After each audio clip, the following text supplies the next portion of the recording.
começar a gravar. Gente querida, boa tarde, bom dia, boa noite. Hoje é dia 8 de março, dia de luta pelo pertencimento de todos nesse mundo, não é? Nós estamos no 12º dia do nosso percurso Quaresma Detox.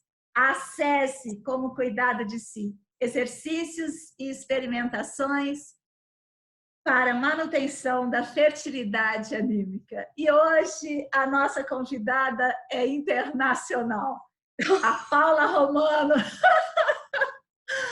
Está lá na Inglaterra. Que lugar que você está, Paula? Na Inglaterra? Eu estou numa cidadezinha nos arredores de Londres.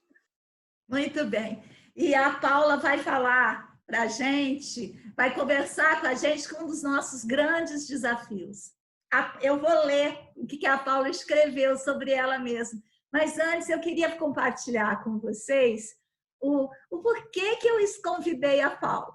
A Paula é uma figura muito linda, sabe, gente? Eu assisto a vida da Paula há alguns anos, talvez uns 4 anos. A sua pequena era pequena mesmo, não era? Era miudinha, desde 2017. Então, há todos esses anos eu venho acompanhando a vida de Paula.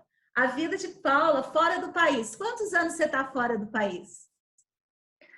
Ai, Nina, no total não sei, porque eu vim morar aqui de vez em 2012, mas eu depois passei 2 anos, mais ou menos, no Brasil e voltei para cá. Então, desde 2012, bem dizer que eu estou por aqui. Muito bem. E eu venho acompanhando essa vida dessa mãe, né? Dessa cuidadora de si. Eu percebo, sabe, dessa juventude. Você está com quantos anos agora? Não, quer falar? Senão não precisa falar. Mas essa juventude... 37. Olha lá, eu tenho acompanhado essa jovem nos seus desafios cotidianos. Primeiro com as crianças, depois com a casa, com as artes manuais, com a família inglesa conservadora do marido, não é isso? Eu venho com a vida cada vez mais ela foi se aproximando cada vez mais da terra. Então, eu quando penso nesses desafios que a gente se propõe, nessa composição ética existencial, eu sempre venho em mente a Paula e seu grande desafio. Ela se propôs a viver de maneira ética, a criar essas crianças dentro da sua singularidade ética, e ela se esforça cotidianamente, é o que eu percebo, assim, de longe, né? Cotidianamente, para compor essa existência, dentro dessa perspectiva que ela elegeu como a sua verdade de vida. Isso é um espetáculo. E eu quero dizer aqui publicamente da honra e do privilégio que eu tenho de acompanhar você, tanto nos seus insights incríveis, quanto na sua pesquisa, porque, além de tudo, a Paula é uma pesquisadora, uma devoradora de autores, de práticas, de exercícios, tanto em relação à criança, quanto à autocura, quanto à terra. Ela é uma pesquisadora nata, né? Quanto também essas crises, né? As crises que ela vive, os insights que ela tem, e eu tive a honra de compartilhar tudo isso, todos esses anos. E por isso quero, assim, agradecer imenso e dizer da minha alegria de tê-la aqui conosco hoje. Então, olha só, eu pedi para a Paula fazer aquela mini bio que eu peço para todo mundo para ela apresentar. E aí eu vou falar o que ela escreveu aqui. Ela disse assim, olha que interessante, gente, a maneira de redação de cada uma. É difícil de escrever. Eu cresci, pasme, fala a Paula, no meio militar, mas cresci com 3 mulheres maravilhosas, minhas 2 avós e minha mãe. com as quais aprendi a crochetar, costurar, bordar. Cursei bacharelado em pintura pela Universidade Federal do Rio de Janeiro, mas não concluí. Estudei aromaterapia e cristalterapia. Me tornei mãe e tudo mudou. Essa é uma fala recorrente, né, gente? Torna-se mãe e tudo muda. Muito bem, um novo caminho se abriu. Eu encontrei a antroposofia e tudo fez sentido. Ai, céus! Vamos pensar sobre isso. Que sentido é esse que essa antroposofia vive a nos iludir de que existe? É melhor a gente encarar. Não tem sentido nenhum essa vida. Vamos em frente, tá? Beleza. O sentido é a gente que dá, não é? Muito bom.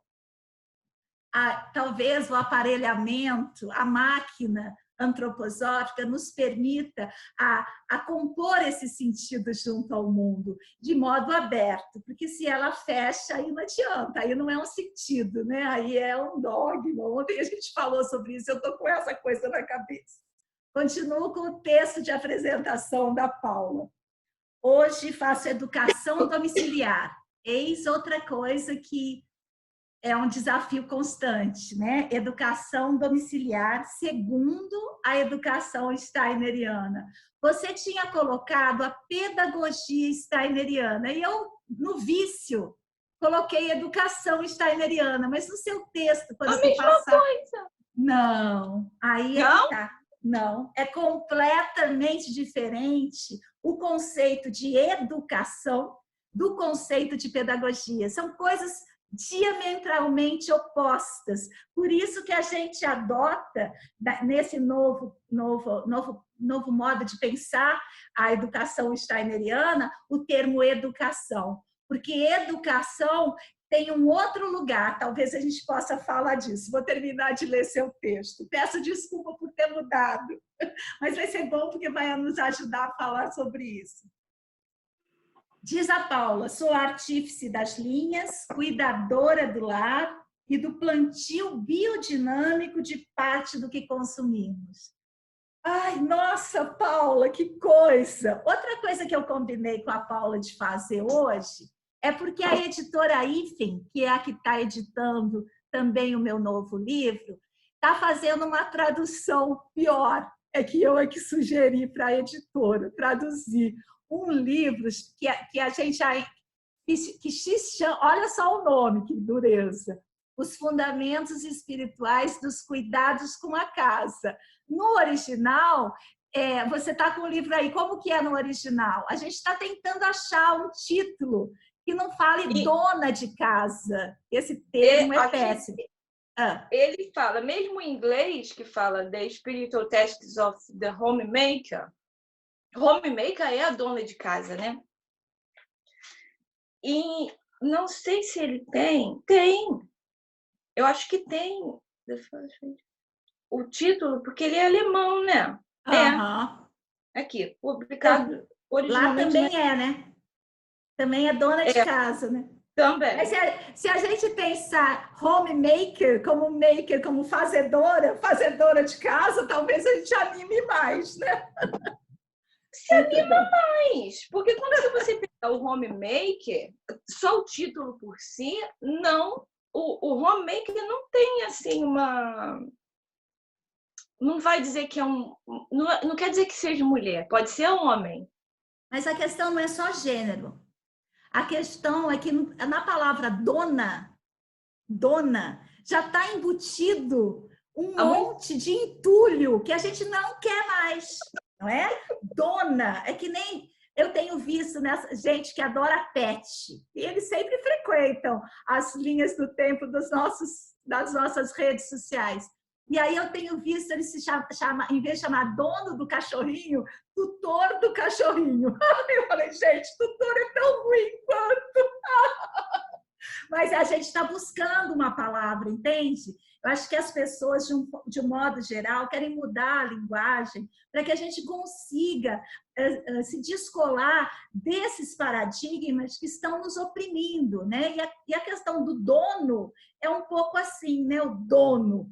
Então, eu acho que não é só gênero, mas a palavra dona de casa, a gente está tentando mudar para cuidadora da casa, mas cuidadora também tem uma questão de gênero. Então, eu não sei, não sei o que fazer. A gente está com a tradução, eu tenho aqui um pouco da tradução, que a tradutora lá da Alemanha traduziu direto do alemão para o português, e a gente está olhando cada uma dessas palavras. Já era para a gente ter lançado a edição traduzida para o português em outubro, mas por causa dessas palavras, que não tem outras, que a gente teria que inventar, a gente ainda não conseguiu. Estamos no debate linguístico, por enquanto. Então, a gente vai falar um pouco disso também. Mas antes, Paula, eu queria que você contasse um pouquinho, começasse contando um pouquinho da sua rotina diária, né? Porque tem a Terra, tem duas menininhas, uma está com 4 e outra com 2? 2? Maria está com 4 anos e meio, está quase 5 anos, quase fazendo 5 anos. E Valentina está com 1 ano e meio, quase 1 ano e meio. Então, eu queria que você nos contasse essa sua rotina, né? Claro, se você não quiser se limitar ao inverno, que é onde vocês estão agora, mas falar da rotina de uma maneira geral, pode ser também. Só para a gente entender como que é essa sua rotina, você que optou tão jovem por estar em casa, cuidando das crianças, cuidando da terra, cuidando de você. Tem bicho, Paula? Você tem uma gatinha. Cuidando da gatinha, ou seja, como que é essa vida toda imersa no cuidado? Me conta um pouco, conta pra gente. Enquanto isso, eu vou olhar quem é que conseguiu entrar aqui nesse domingo, 8 de março. Bom, é muito, às vezes, no final do dia, se eu começar assim, no final do dia,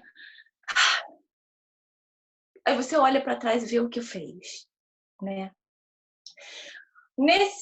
No geral, é muito difícil, porque a rotina... Eu não gosto da palavra rotina, porque eu acho que a gente se prende... A rotina eu acho que aprisiona. Eu gosto do ritmo, porque o ritmo aqui, como a gente tem as estações muito marcadas, o ritmo te dá uma plasmação, você tem como plasmar o seu movimento ao longo do ano, né? Nessa época do ano, a gente não está fazendo quase nada. Na Terra, eu ano passado passei muito mal e a gente não pôde fazer muita coisa. A gente tem um mini terreninho. Só o que está crescendo lá está lá, mas eu não fiz novo plantio ano passado. Só mesmo no jardim. Então, no jardim, essa época do ano, nada cresce. Muito, muito pouquinhas coisas crescem esse ano. Essa época do ano, né? Então, agora que está chegando a época de você começar a semear. Então, eu estava anteontem separando as sementes já para os meses, o que vai agora em março, o que vai em abril, o que vai em junho, julho e assim, né? E organizar. Então, o que vai aqui, o que vai ali, como você vai. São plantas que juntas se dão bem, uma auxilia a outra, rotação dos espaços, que você não planta no mesmo espaço a mesma coisa todo ano. Então, tudo isso tem, que a gente vê as flores de corte. Isso ocupa que parte do seu dia? Todos os dias? É variável. É variável, porque quando Valentina está dormindo, é quando eu posso pegar certas coisas mais delicadas, porque Maria pode se aproximar e fazer, ela separa, do jeitinho dela, né? Ela vai lá, separa, cheira.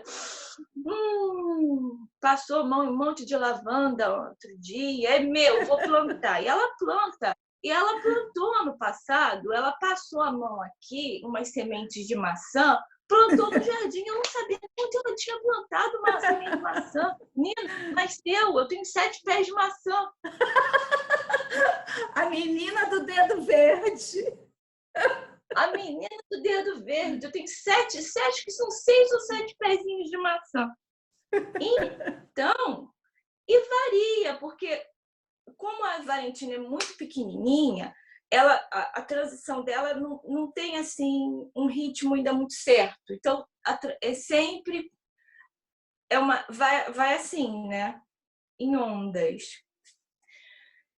Então é bom, a gente acorda de manhã, eu tô com as meninas, final de semana meu marido tá em casa, então a gente de manhã, bem dizer, com elas, tem um horário que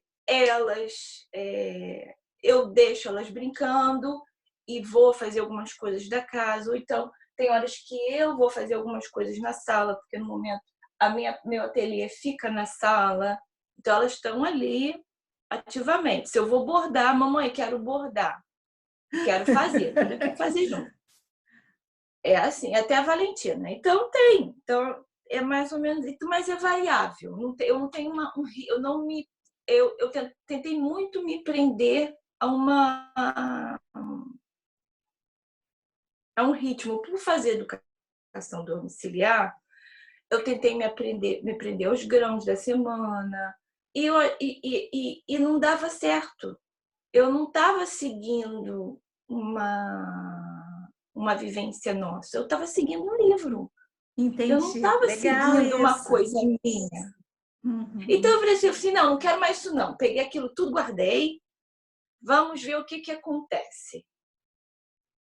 E aí, Vamos prestar como que você faz essa conexão? Porque a questão dos cereais, a questão dos dias da semana marcados, é uma tentativa, na minha opinião, né? Mas dentro da educação steineriana, a leitura que eu faço é uma tentativa de trazer o macrocosmo para perto do microcosmo do nosso ritmo diário. Então, assim, se você hoje, né, pensa dia de sol, dia de trigo, né, acende uma vela branca, isso tudo te faz uma conexão, e eu acho que é essa que é a grande sacada, te conecta com algo que é o cosmos, né? Mantém você no cotidiano afinada com essa cosmologia. Então, eu não sei, eu tenho essa experiência. Lá em casa, o que manteve toda a vida? Porque agora, com a questão dos cereais, que os cereais não fazem mais bem, que os médicos não querem mais que a gente coma centeio, não quer que a gente coma cevadinha, nem nada, só o painço, que ainda está recuperado, que é o de quarta-feira, né? A aveia também um pouco. Então, assim, com essa nova normativa, digamos, da alimentação, o que sobrou lá em casa foi a vela da refeição. A vela da refeição, ela é acesa na cor do dia. Então, é uma maneira de conexão, né? Ontem mesmo, o meu filho era para ficar na casa do vizinho, né? E aí, no meio meu marido foi viajar e eu também.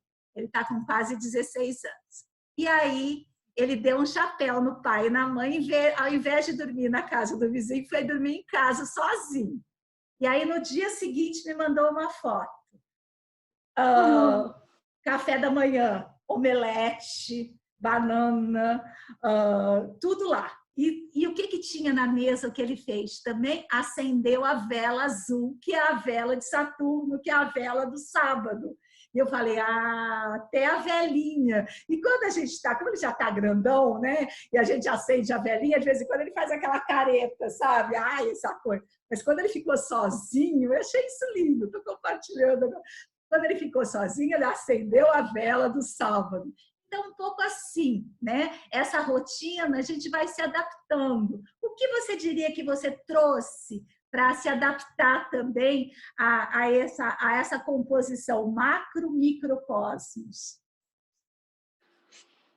A gente traz, a gente conversa, né? No caso, meu marido, ele não tem uma religião, ele não, essa sintonia mais assim, ele está aprendendo mais agora. Você acha Mas que isso tem a ver com religião ou com uma religiosidade aberta? Porque eu penso assim... Religiosidade. Uma veneração, uma religiosidade aberta e não com uma religião institucionalizada, não é? É com essa vontade, acredito eu, com esse desejo do ser de estar ligado a algo maior, né? É essa composição, mas penso isso, pelo menos. Não sei como é que você vê essa questão da antroposofia enquanto religião. Eu vejo similar. Eu já fui... Não vou dizer que eu tive uma religião fixa. Eu sempre fui muito aberta às ideias, às filosofias e tentar compreender dentro daquele contexto. Algumas falaram mais para mim, de coração, do que outras religiões, né? E outras eu realmente sempre bati de frente. E aí no seu cotidiano, qual o aspecto da religiosidade, digamos assim, desse impulso da veneração que fica bem aparente? A gratidão. A gente tem o hábito de agradecer antes das refeições, acender uma vela, não necessariamente de cor, porque aqui é muito difícil achar vela de cor que não seja com cheiro, e eu tenho, é sempre artificial, eu não gosto.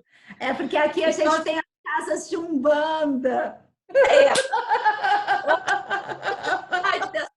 Eu compro a minha coleção nas casas de Umbanda. Uma vela para cada dia da semana, para a mesinha da refeição. Eu me aventuro, já fiz vela com minha filha.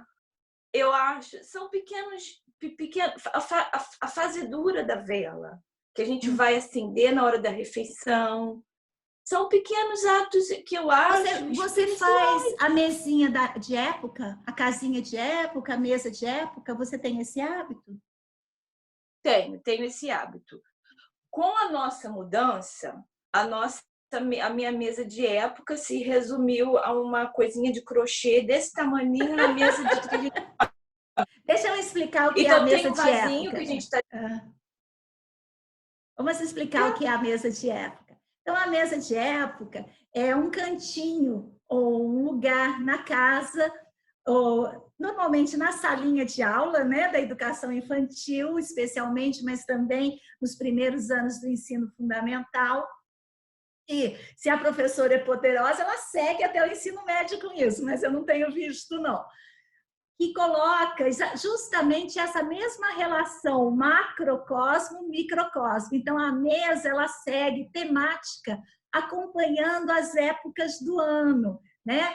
As épocas tanto climáticas, digamos assim, quanto também junto às festas populares, né? Muito bem.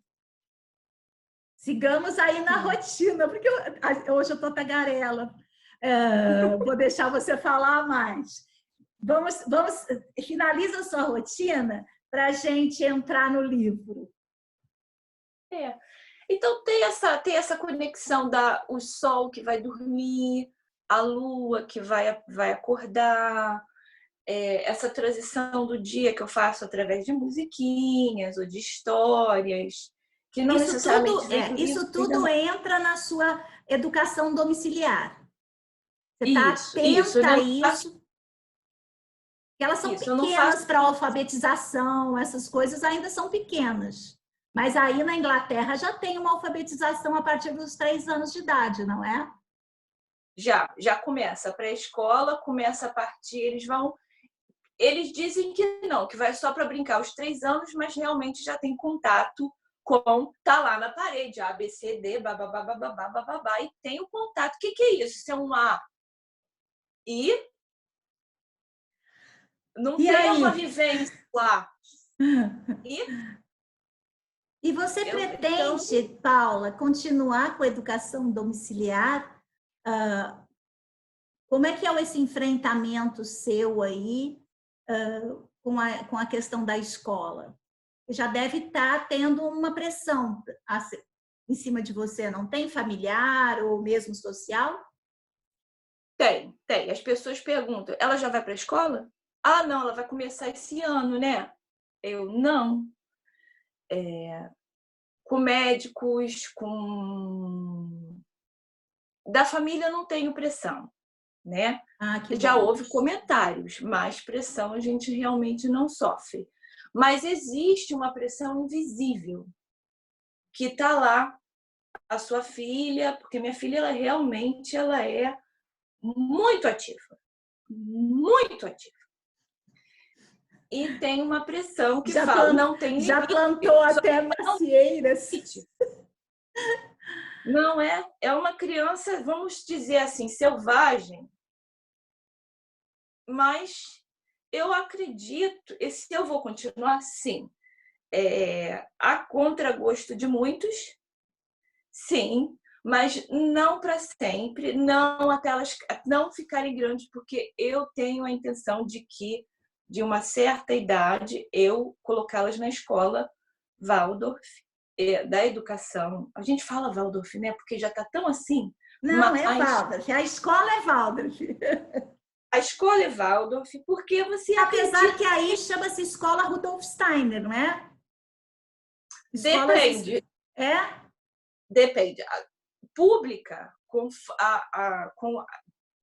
dinheiro do governo, elas têm que se chamar academia.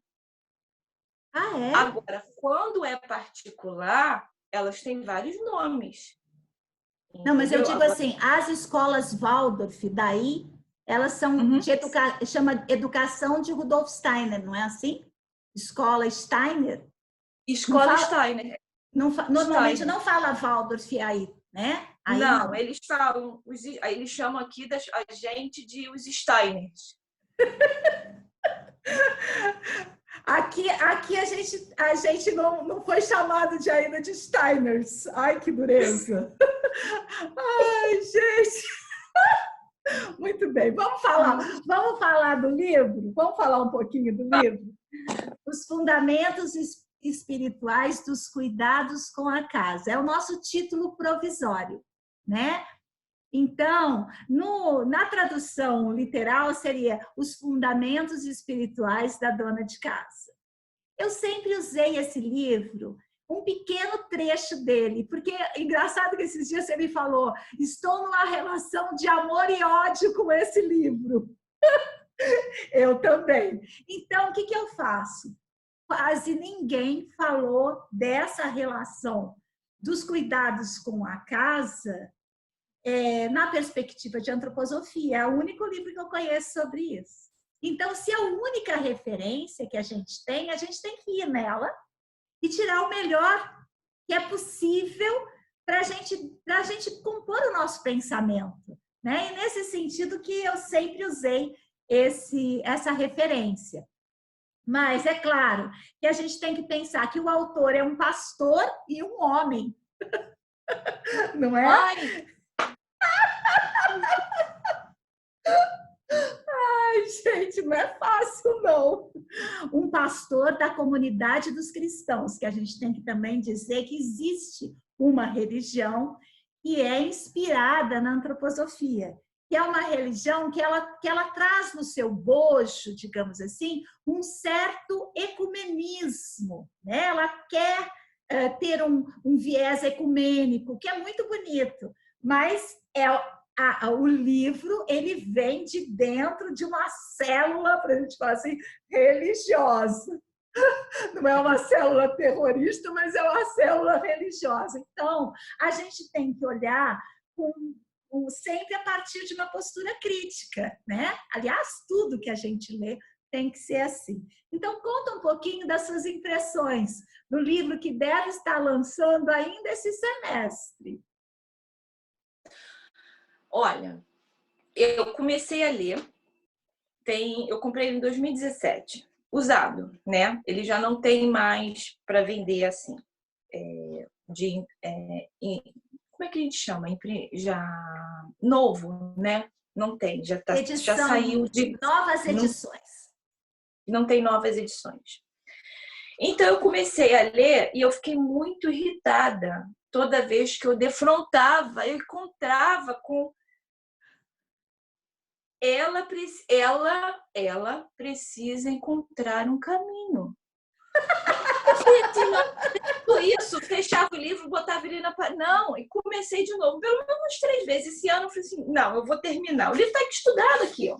Estudei o dito cujo e tudo.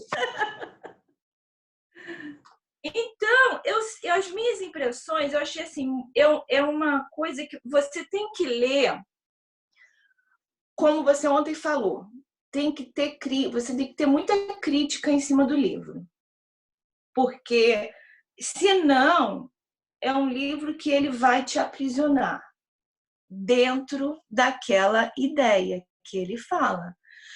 Ai, a livração para mim como mulher de casa. Fala do karma, você falou, eu lembro de ontem, eu estava assistindo a live, olhando o livro assim, gente, tá vendo? Olha, eu escolhi passar por isso tudo.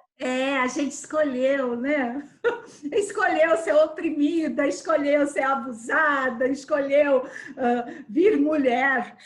Eu adoro como alguém fala assim, ai, porque você escolheu vir mulher, tá bom, bem. Conta outra. Na próxima eu quero vir gatinha. Mesmo partindo disso, eu acho que o bacana do livro é pegar toda aquela casa e o bacana é que ele fala que hoje é esperado da mulher dentro de casa o que no passado era um trabalho performado por muita gente. Tinha pessoa que cozinhava, tinha uma pessoa que cuidava das crianças e tinha a pessoa que limpava a casa e tinha a dona da casa. Mas aí organizava recorte de classe. Aí é um recorte de classe. Porque vamos falar da nossa vida mesmo, né? O que eu achei bom nesse livro, Paula? O que eu achei bom? Eu achei bom porque ele dá um valor, digamos assim, um valor de qualidade para aquilo que a gente faz cotidiano, às vezes empurrado.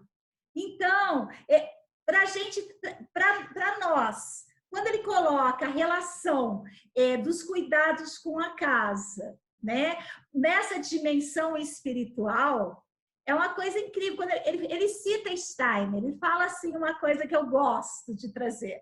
Ele cita Steiner dizendo assim, que uma dona de casa, aspas, esse nome horroroso, uma dona de casa chegou para Steiner toda aflita e temerosa e chorosa, queixando que não tinha conseguido ler as palestras do Steiner, ou seja, que por causa das questões...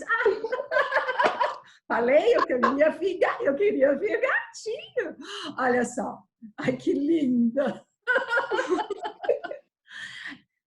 Estava queixando por causa disso, né? Que ela não conseguia ler. E aí ele falou: quando você lê uma palestra, você não faz nenhum trabalho espiritual. Mas quando você está cuidando da casa, você está efetivamente transformando espiritualmente um lugar. Eu acho isso, para mim, o suficiente para me dar a pensar sobre o valor da casa, sua menos-valia, sua opressão, sobre tudo isso, e como é importante a gente retomar isso que a gente tem que fazer, que toda pessoa tem que fazer, e não só a mulher, né? Porque a gente pode discutir gênero, mas vamos pensar na pessoa. Toda pessoa tem que fazer, cuidar da sua alimentação, cuidar do seu espaço de dormir, cuidar da sua vestimenta, cuidar do seu entorno, de fazer um ambiente significativo para se viver.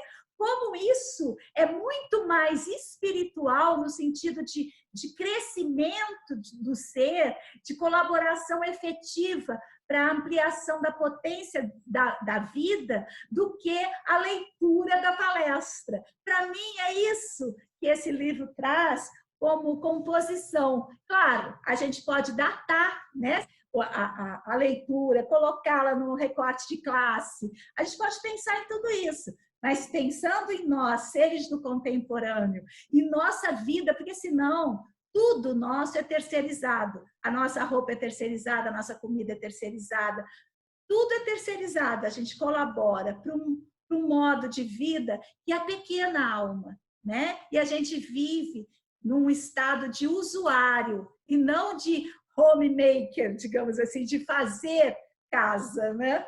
Ai, falei demais. Ai, falei demais e já terminou o nosso tempo, Paula. Gente, Paulinha, tinha muito assunto, né? E também a gente conversa pouco diretamente, assim, ao vivo, né? A gente conversa mais por mensagem, nos grupos e tal. Mas ao vivo a gente não tinha se falado. A gente tem que marcar uma nova conversa. Vamos marcar uma conversa? E quando o livro tiver para ser lançado de novo, a gente faz um ponto em questão só sobre esse assunto. Hoje, eu queria que você terminasse falando do seu cuidado enquanto essa pessoa está em casa cuidando de crianças. Queria que você encerrasse a nossa conversa falando sobre isso. Quais as suas práticas de cuidado e como que você faz para não enlouquecer? Essa que é a dureza. Dureza. Olha, um exemplo vem da tarefa do lar. Você lava a louça, eu tenho uma janelona aqui que eu tenho a visão muito bonita. Não dá nem para mostrar porque aquela luz entra, vai tampar tudo aqui na tela. Mas enquanto eu estou fazendo lavando, aquela prática de trazer gestos significativos. Ah, vou lavar a louça, vou botar ali para secar. Então, enquanto eu estou ali, são aqueles minutinhos que eu tenho, quando as crianças estão quietas, fazendo alguma coisa introspectiva, eu posso olhar lá para fora, respirar, ver os passarinhos comendo, pulando nas árvores. Cuidado de mim, eu tento passar os meus cremes, quando dá um banho mais longo, tentar acordar de manhã sem criança já junto, às vezes porque elas acordam muito cedinho, já com os passarinhos. E assim, tentar aquele momento para você acordar em si, chegar em si, se preparar para o dia, né? E o despertador tá aqui, acorda, me chama. Meu marido sai para trabalhar, ela sobe e mia na minha orelha. Agora me fala uma coisa. Você, como que é essa sua estima? Você alimenta sua alma com essa estima, com a consciência, porque eu acho que esse livro que a gente tem aqui, ele aumenta também a nossa estima de estar em casa. Né? Como que você lida com isso, de estar em casa num mundo que valoriza só quem está na rua? Muito difícil, muito difícil. Foi muito difícil para mim. Ano passado foi um dos anos mais difíceis. Foi o ano que eu encarei casa de vez, assim, com criança. E aceitar, porque a gente sofre realmente, a gente sofre, não é racismo, mas é um preconceito. Da sociedade. Fortemente. Muitas jovens mães que optaram por isso partilham comigo que sofrem um preconceito muito grande. Acha que a gente não faz nada, que você não está cansada, que você não tem o que fazer, e que não é verdade, né? E eu, depois que li esse livro, o que eu achei me tocou mais foi que dentro das casas, nas mãos das cuidadoras do lar, ou como diz uma outra autora que eu gosto, ela chama de peacemaker, que são os fazedores da paz. Ah, que lindo! Que ela enfrentou essa dificuldade, ela fala abertamente, ela tem livro para criança, para mãe, né, para os pais, né? Se chama Os Santuários da Infância, tá em inglês, né? Essa é a tradução. E ela chama assim as pessoas que ficam em casa. E que o que ele fala é que está nas mãos da gente uma nova sociedade. Quando você abraçar que dentro de casa é que a gente vai compor novos meios, os cuidados, uma nova sociedade vai se formar dentro de casa. Quando a gente começar a se autoeducar, a se cuidar, como é que eu vou dizer?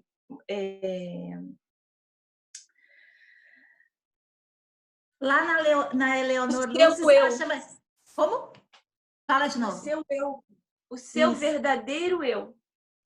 Não eu que as pessoas esperam que eu seja a sociedade, mas o eu mesmo, sem os dogmas, sem as pressões. Quem são as Marias, as Dulces que estão dentro de casa agora? Tantas mulheres hoje que estão fazendo almoço para celebrar o Dia das Mulheres. Para a família toda. Muito bem. Querida, chegou, a gente passou 8 minutos do nosso tempo. Eu ficaria mais, mas a gente tem que parar porque senão o vídeo não sobe para onde ele tem que subir. Daqui a pouquinho ele vai estar no YouTube e no Instagram. Foi uma alegria falar contigo, te ver. Obrigada. E vamos falar mais desse assunto, né? Vamos trazer mais esse assunto, porque ele é muito complexo. Agora foi só uma pitadinha. Então, a gente vai se encontrar mais vezes. Paulinha, um grande beijo para você. Amanhã estarei de volta para o 13º dia desse percurso com a colunista, nossa nutricionista Ludmara Zimmermann. Tá bom? Então, um beijo, gente!